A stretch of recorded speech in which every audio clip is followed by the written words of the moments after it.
আপনাকে যদি বলি যে 5,000 13% কত, আপনি কি দেখা মাত্র বলতে পারবেন? বা 5 সেকেন্ড সময় নিয়ে বলতে পারবেন?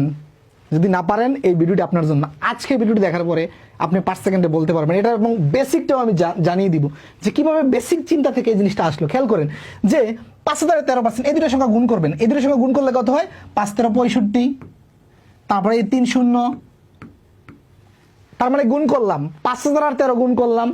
এখন 13% বের করতে হলে জাস্ট 2 ঘর বামে এনে দশমিক দিয়ে দেন, শেষ। 2 ঘর বামে এনে দশমিক দিয়ে দিলাম। তার মানে 5,000 এর 13% হচ্ছে 650। তাহলে এই যে 5,000 এর 15% কত হবে খেয়াল করেন। তার মানে এই দুটোর সঙ্গে গুণ করব, তাহলে 5 15 75। তারপরে এখানে 3টা শূন্য আছে, শূন্য 3টা দিয়ে দিলাম। তারপর কি করব? 2 ঘর বামে এনে দশমিক দিয়ে দিব, শেষ। তার মানে 5,000 এর 15% হচ্ছে 750। নতুন কিছু শিখছেন কি এখন? তাহলে যে কোনো সংখ্যার পার্সেন্ট বের করতে পারবেন। যদি বলি যে 2000 এর 3% কত, তাহলে এই দুটোটা গুণ করে দিবেন। গুণ করলে কত হয়? তাহলে 2 আর 3 গুণ করলে 6, তারপর হচ্ছে 3টা শূন্য বসিয়ে দেন। তারপর কি করবেন? 2 ঘর বামে এনে দশমিক দেন, এই যে 60। তার মানে 2000 এর 3% 60। বুঝতে পেরেছেন?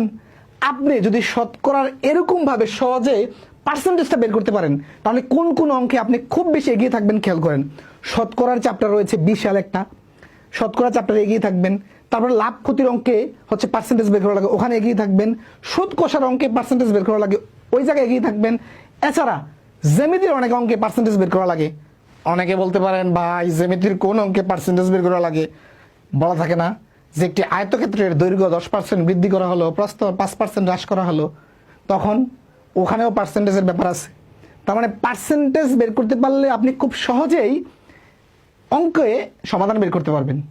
এখন আসেন যে এই জিনিসটা কেন আমরা গুণ করে 2 ঘর বামে এনে দশমিক দেই, এটা বেসিকটা এখন আমরা জানি। খেয়াল করেন, এখন আমরা বেসিকটা জানার চেষ্টা করি যে 5,000 এর 13% মানে কি?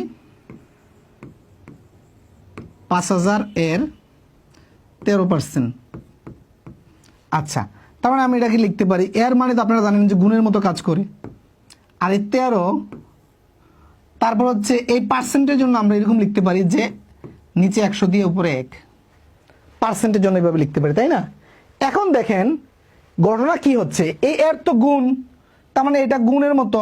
তার মানে কি হচ্ছে? এই দুটার সংখ্যা গুণ করে 100 দিয়ে ভাগ। এটা না ঘটনাটা, যে এই দুটার সংখ্যা গুণ করে 100 দিয়ে ভাগ। কোন সংখ্যাকে 100 দিয়ে ভাগ করা মানে